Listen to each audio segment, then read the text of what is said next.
All right, so this is the book of September study made to stick, and this is officially our first book group meeting. And so here's kind of the agenda we're going to go through. We'll do some sort of introduction so we get to know each other, but we also get to understand why we're focusing on book group at TekZone. Then we'll quickly jump into the book and talk through some key concepts that we learned from our reading assignment. And then we'll talk about an assignment for next week's meeting. I expect this meeting to take no more than 30 minutes. And so let's try to be respectful of everybody's time. Okay? Okay. Good. Perfect. So, we'll start with introduction. And so introduction is two parts. So one is for each of us to introduce ourselves, so we get to know who we are and learn from each other, maybe connect and network. And so the way we'll introduce ourselves is you give us your name, and then tell us a little bit, like something unusual about you, and then why you joined the group, the book group. And so I'm going to start. So my name is Serge Lemo. I live here in Texas.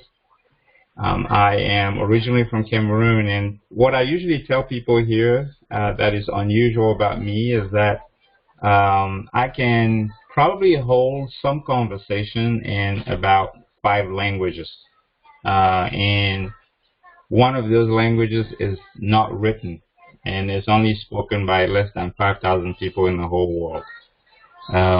So it's something very unusual about me. And I joined this book group because really our focus at TekZone is to help develop leaders, and one way to do that is by reading leadership books. And so that's why I joined this book group. Okay, so next question. Okay. I'm going to take the floor. Okay. My name is Romaric Sounded-Savnan.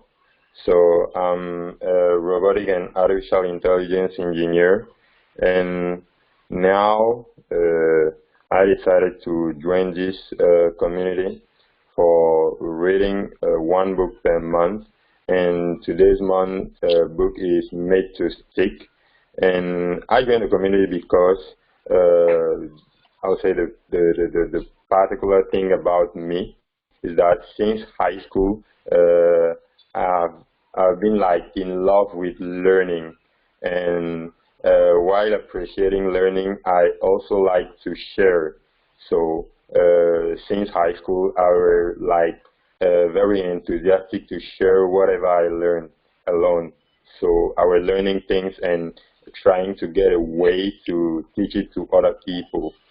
So the particular thing about the reason that this man book is very interesting to me is that when you want to share what you learn, you get to do it in a way people remind it. So that is why I think this book will be very interesting for me this month.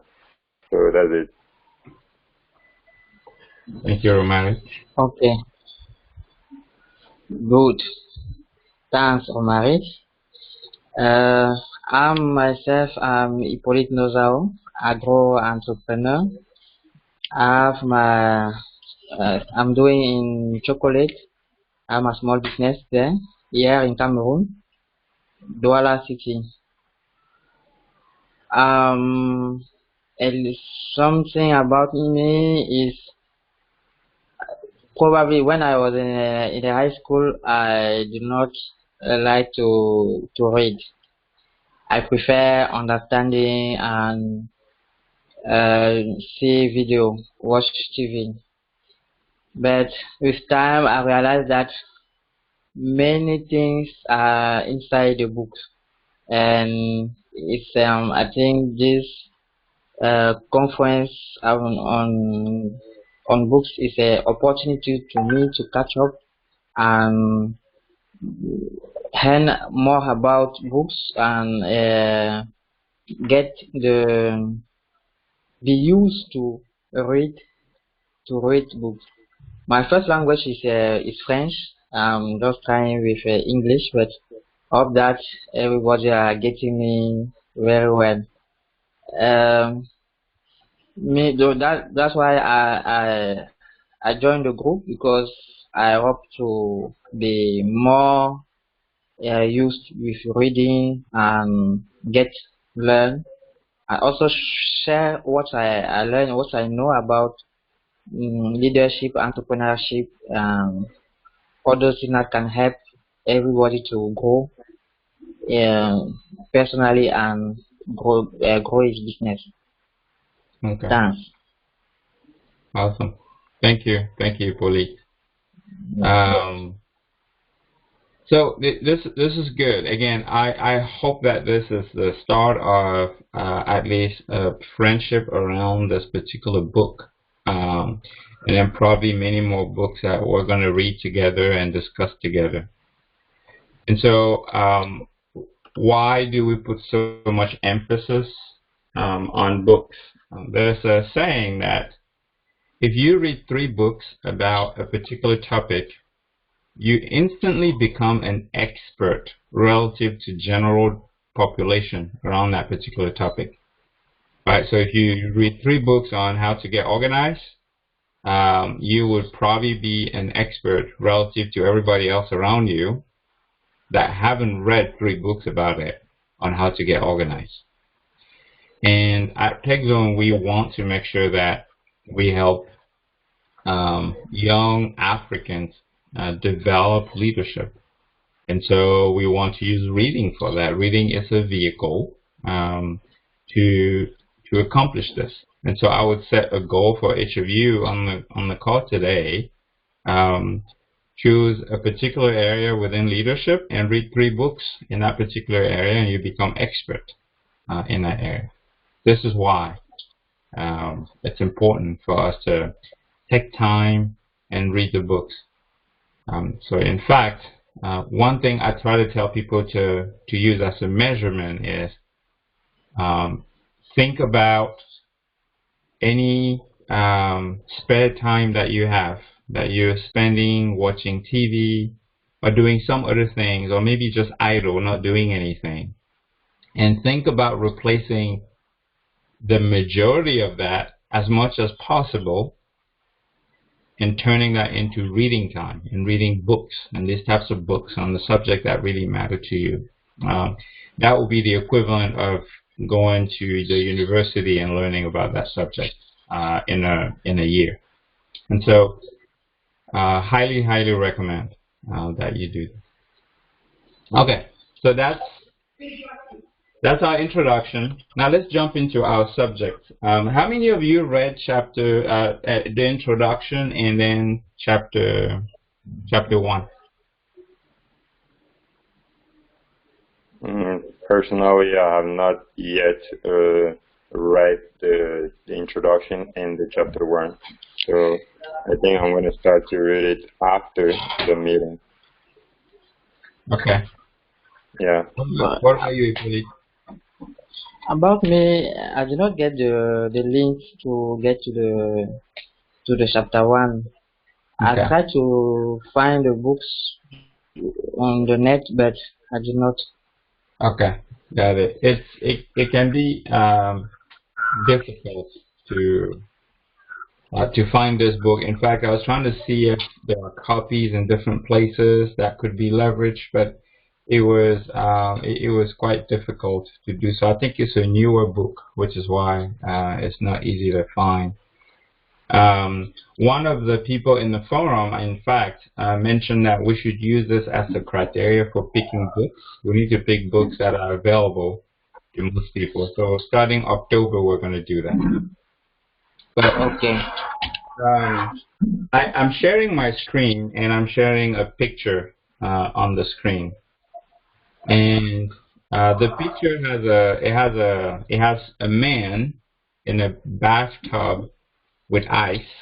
I don't know if you can see that. Can you see it, Hippolyte? I know Romari can see it.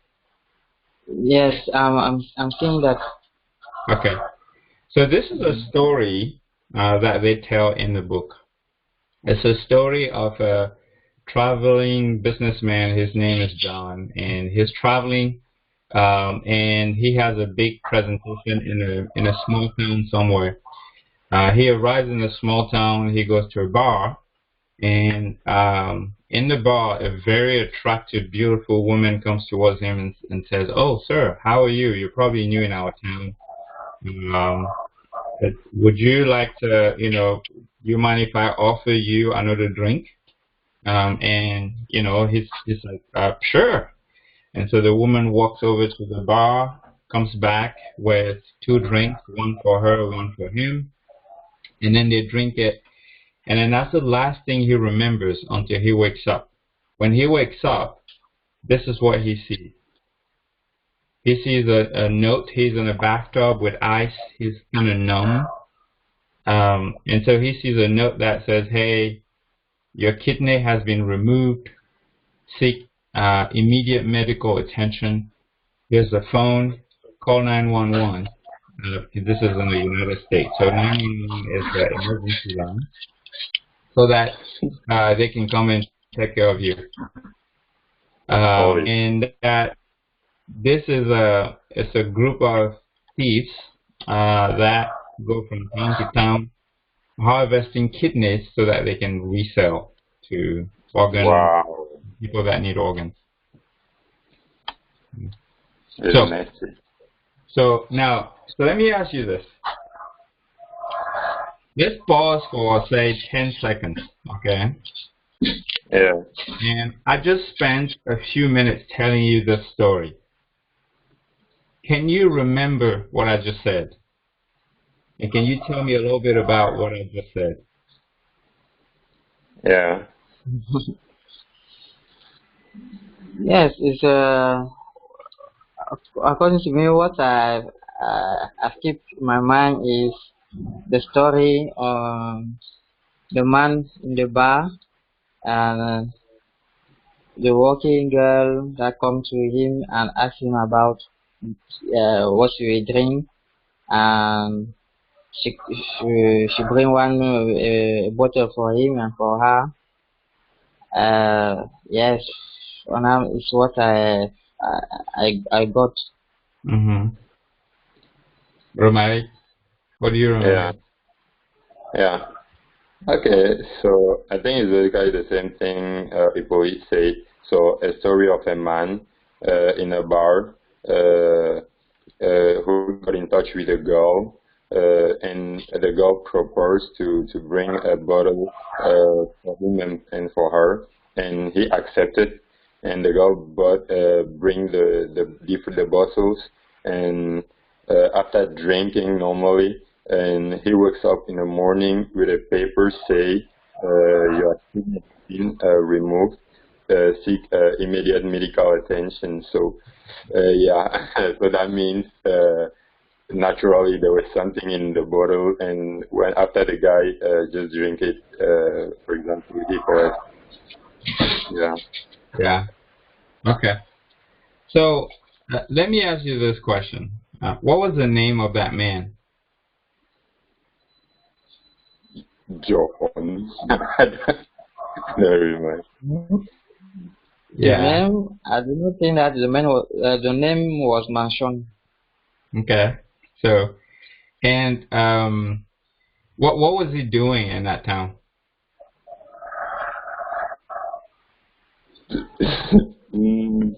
No. Okay.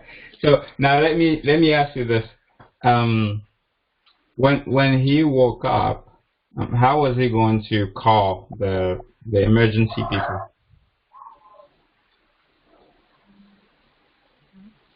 With the cell phone, I think. So again, here's a story I just told you, and I actually gave you all the details that I just asked. I told you that the man's name was John. Yeah. I said that he was in a small town for business. He's a traveling businessman. I said there was a cell phone on the side of the bathtub. We even said he was in a bathtub. But the reality is that all of those details you did not remember, but you can tell the story almost accurately to somebody else, and they can retain the essence of the story. Right? Yeah. Why? How can you hear a story, remember some parts of it, and then forget all of the details of it, but still be able to convey the same story to somebody? How can that be possible?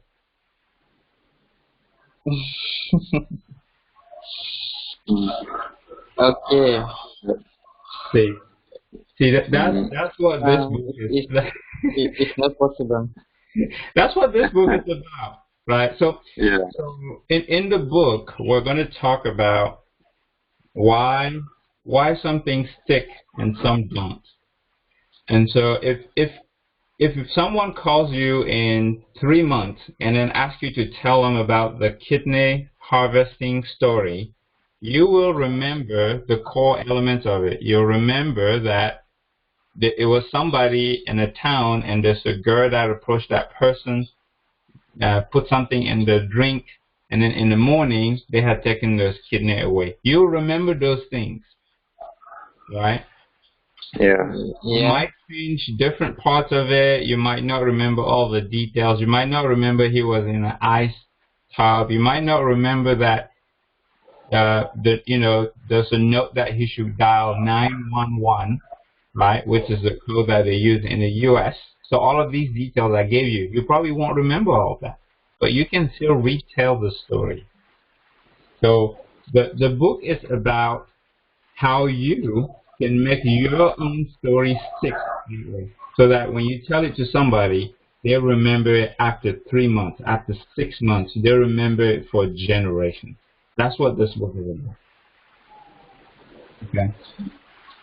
Yes, I got the point. Yeah. So there are 2 simple steps that you take to achieve this. Step number 1 is that you have to strip every idea down to its core. So every idea can be stripped down to a core. Okay. Yeah. And then once you strip it down to a core, you check these things.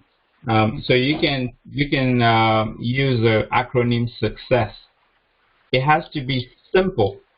It has to be unexpected. So let's say simple. So simplicity, this is stealing kidney. That's simple. Everybody understand that. Stealing kidney. Everybody gets that. Yeah. Unexpected. Unexpected is the surprise.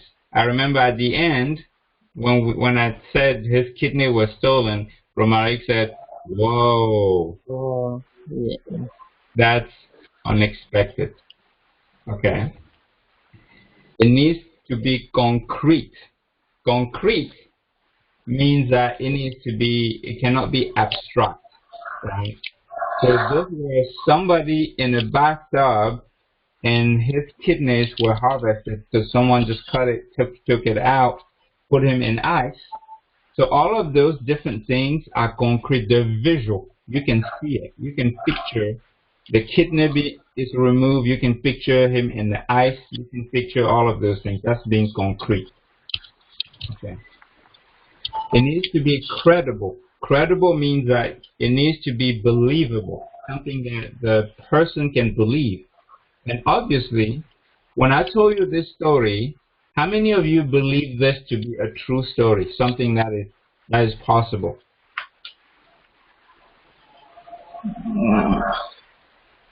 Is that possible or not? No,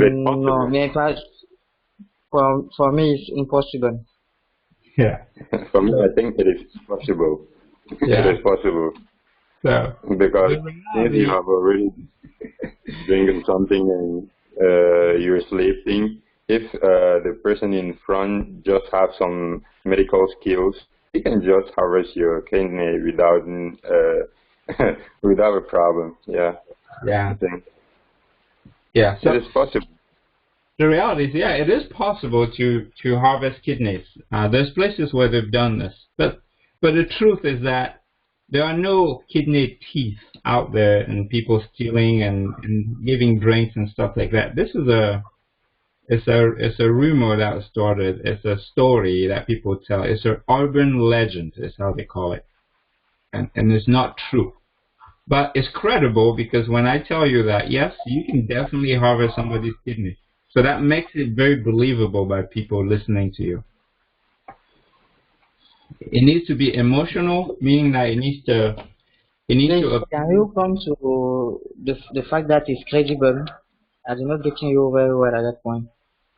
Okay, so credibility means that when you tell a story to somebody, the person listening to you needs to believe that the story is possible. So it's something that can be believed, right? So, for example, if I told you that when the person woke up, they had taken his brain away, so he woke up and he read that paper, you'll be like, yeah, that's not possible, because if you take somebody's brain, they can't wake up and they can't do anything, right? Okay. Right. Yeah. But if I tell you kidney, then it's believable because I can take one of your kidneys and you still live and you're still fine. Mm-hmm. Yeah. And it's also believable because there are many people waiting for kidneys. And so you immediately make the connection that, oh, that's true. They're going to go sell it and make money and that kind of thing. So you start to believe that story. Okay. Okay. That's what credibility means. D'accord. Yes. It also needs to be emotional. So you need to tie it to some emotion in the person that's hearing the story or that's reading whatever you're communicating. It needs to really be attached to something emotional. So in this case, there are many emotions that it brings up, right? So one is, oh my goodness, I need to be careful who I take the drink from. So I'm sure, for example, each of you now, if you go somewhere and you're offered a drink, this story is going to come back to mind. Yeah. Yes. Definitely. That's right. So you need to definitely make sure that the reader isn't just passive. It needs to suscite some kind of an emotion from them. And then the last one is story. It needs to be some sort of a story. When it's not a story, it's hard to remember. Right? But a story doesn't have to be long. A story can be short. It can be something that you know, just a quick proverb, for example. It's a nice story, but it has a nice sequence so people can remember. Okay? So this is what they talk about in chapter 1. Start of chapter 1 or introduction in those two parts. And so strip the idea down to its core and then apply success to it. Stripping the idea down to a core means that you ask yourself, what else can I remove from this idea and still have the idea intact? If you can, then remove it. And keep removing until you have the core idea that you cannot remove from anymore. Then take that core idea, put it into a story that suscits emotions, but that is believable. That remains concrete by using things that people can perceive. So it's visual. They can see it. It has an element of surprise or unexpectedness from the audience, and it's simple. If you can do those things, then your idea is probably likely to stick for a long time. Okay. Alright. So when you start reading the book, I think a lot of this, you'll hear a lot of stories in the book. That makes sense. Now, what we just talked about is not something easy to do. So I want to share with you why, one of the things that makes it hard to do. This test, we're going to actually do this test here. So I'm going to try to do it while we're on the line and see if you can capture. There's a concept called curse of knowledge. Okay. Curse of knowledge means that when I'm explaining something to somebody that doesn't know about it, I cannot prevent myself from using what I already know to explain it to them. So I'm only giving them parts of what they should know, hoping that they're going to put the whole thing together by themselves. Now, I just spent a lot of time explaining something to you, so let's just do the test, and then when we do the test, it'll make sense to you, okay? Okay. So, we're going to do this test. It's called the Tapper Listener Test. Alright. So, I'm going to be tapping to the rhythm of a song, and I need you guys to tell me what the song is that I'm thinking in my head, okay? Okay. Do you understand? Do you understand, Hippolyte? Yes, yes. Okay. Okay, let's go. I'm going to start tapping now.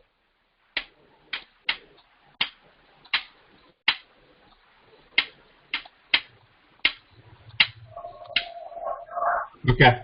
What song was that? I don't know. You are tapping on a book. What was that? It's a pen on a book. Oh, okay. But what song was I tapping to? So there was a song in my head that I was singing when I was tapping. I don't know. I think we don't have a sim culture, so no, I don't know. Even know. You don't know, right? So I'm gonna tap that same song again, okay? Yeah.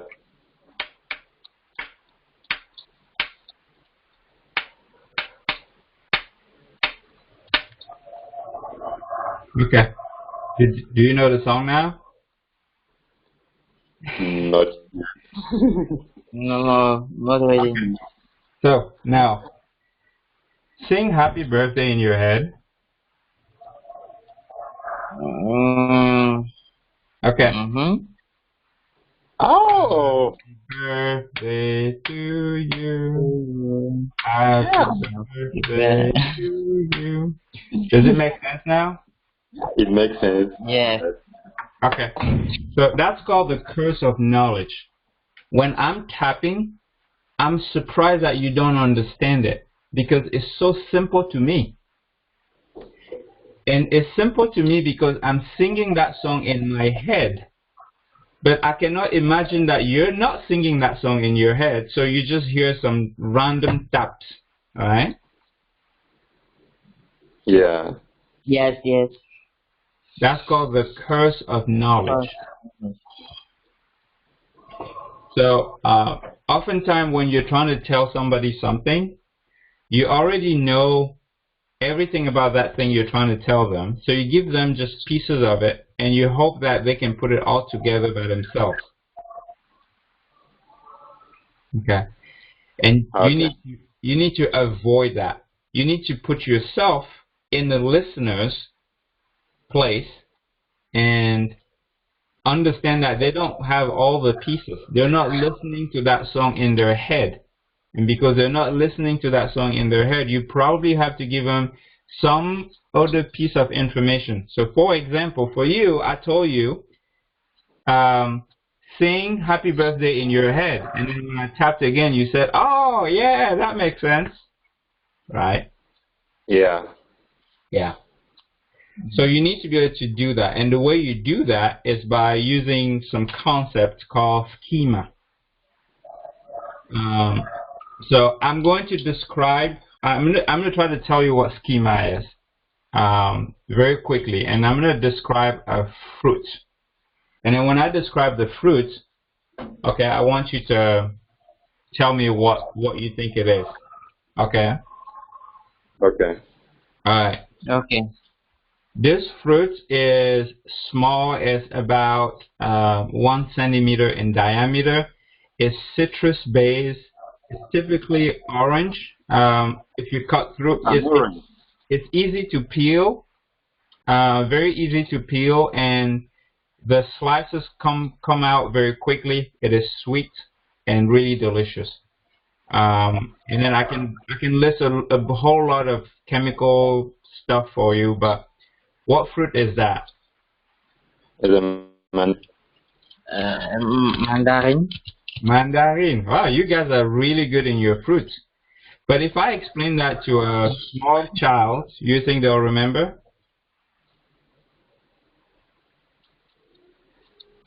It depends. No. So what if I said this? What if I said, well, that fruit is like a small orange that you can easily peel. You think they'll remember? Yeah. Yeah. Exactly. They'll remember a lot better, right? Because I use what's called a schema. Because they already know what an orange is. I don't need to explain what an orange is. I just need to leverage that knowledge that they already have. And so, Okay. Yeah. so I tell them this is an orange, but it's smaller and you can peel it very easily. And they go, oh, okay. And so they just add on top of what they already know rather than creating new knowledge in their head. That's called schema. And that's what you need to be using when you're communicating. So I'm going to use a schema to describe what we're trying to do with the book group. So early on I said, hey, we want to help develop leaders. My schema is this.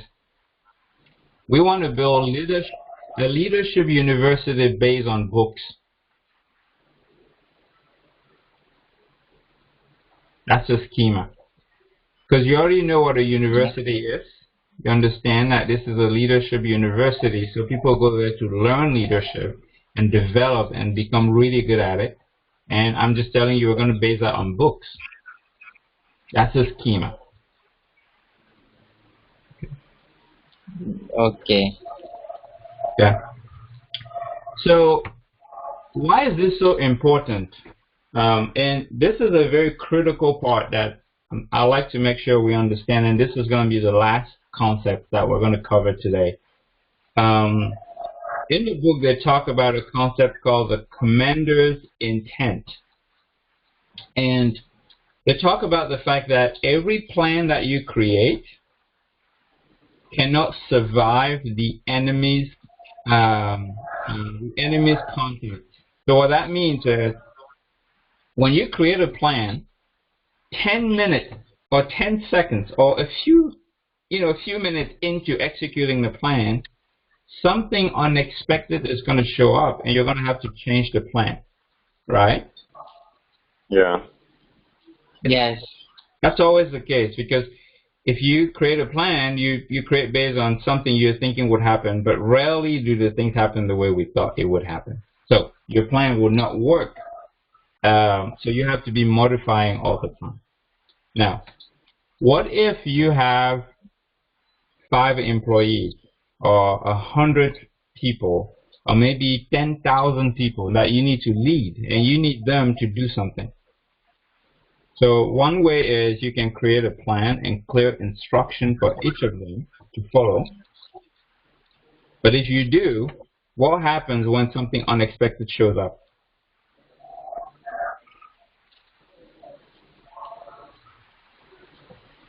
When something unexpected shows up, you'll get notified by the person in charge of the task related to the unexpected thing. Yeah. That's right. One of the things unexpectable is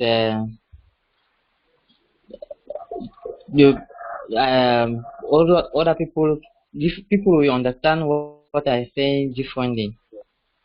That's true. Yeah. Yes. That's true. So, in what Romaric said there is absolutely correct. Say you have 10,000 people and each one of them has an instructions and something unexpected happens, then all the 10,000 people would turn towards you and say, can you give me a different instruction? The one you gave me doesn't work. Right? And then you have to then modify 10,000 instructions, give them back out. And then a few seconds later, something else that's unexpected happened. Then they turn back towards you and you modify the plan. Now, is that something that you can really use to lead people effectively?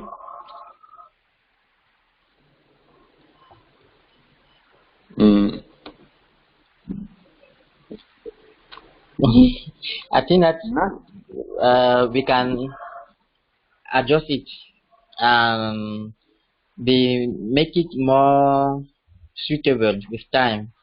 That when we speak, everybody will understand at least at the same way. Yeah. Our solution will not be very different from one people to another. That's right. That is absolutely correct, Ipoli. So what you have to do is create a set of instructions that can withstand the changes, right? And so that's what the book calls commander's intent. So instead of telling people how they should do everything by giving them step-by-step instructions, you tell them your intention, what you want to achieve, and then they need to figure out how to achieve that thing. Okay? So let's take an example. By the way, this is a real example. Okay? There's an airline company in the U.S. It's called Southwest Airline. Okay? They have been very successful over many years. They are profitable. They make money when other airlines fail to make money. And they have a commander's intent that's simple and clear. And their commander's intent is that we are going to be the low-fare airline company. Low fare means low price for tickets. Low fare airline company. That's their commander's intent. Yes. Okay. So the CEO once told some journalist that, hey, I'm going to teach you how to lead this company in 30 seconds. In 30 seconds, I'm going to teach you how you can make any decision for my Southwest Airline company. And he said, okay, here are the instructions. The company is the low-fare airline company. That's it.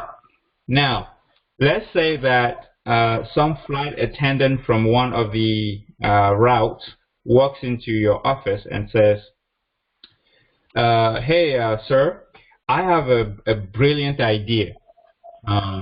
We have gotten some complaints from some of the passengers that they think that the food, we only serve peanuts and the other airlines serve salads and they serve chicken and they serve good food. And so I think that we should consider adding a good salad on our meal plan for this flight. What do you think? Should we do that or should we not do that? Now, given the commander's intent that I gave you, what would be your answer to that question? We don't do that because it will increase the cost. That's correct. It's simple. Mm-hmm. Yeah. You cannot. So what you would do is you will ask the flight attendant. Okay, so flight attendant, would adding a Caesar salad make us the low-fare airline company? And her answer would be no. Then we're not doing it. Serious. That's it. So that's what commander's intent does.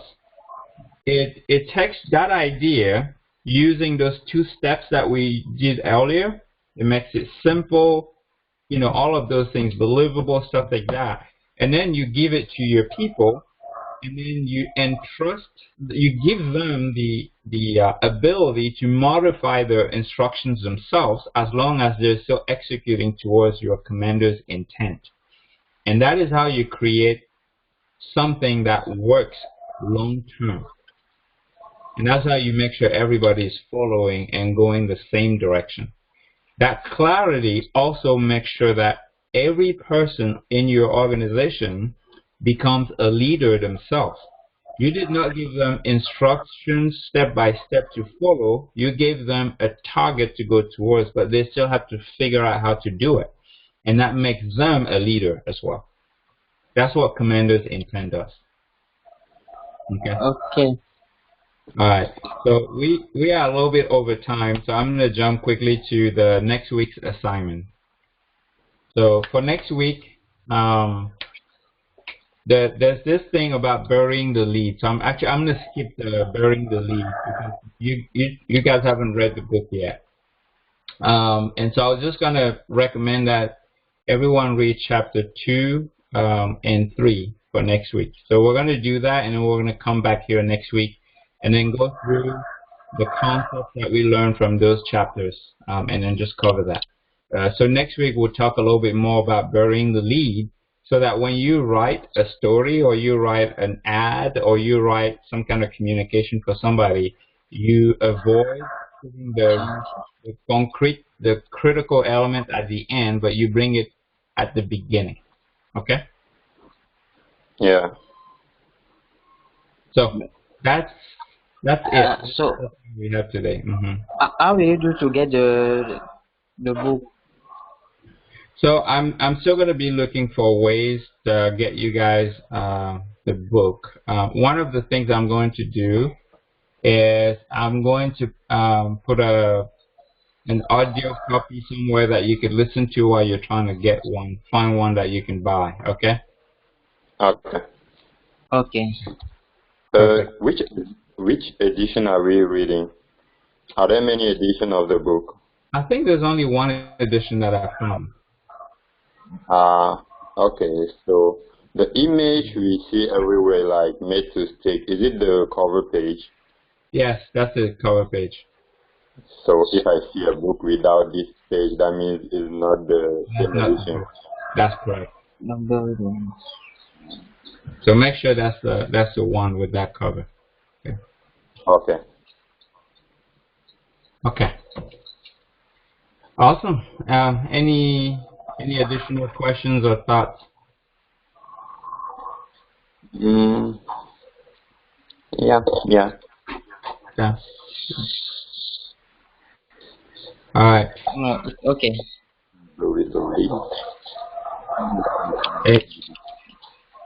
So we'll meet back up here next week, same time, same channel, and I'm gonna post this recording on the thread on the community for the people that could not attend today. Okay. Okay. Okay. Perfect.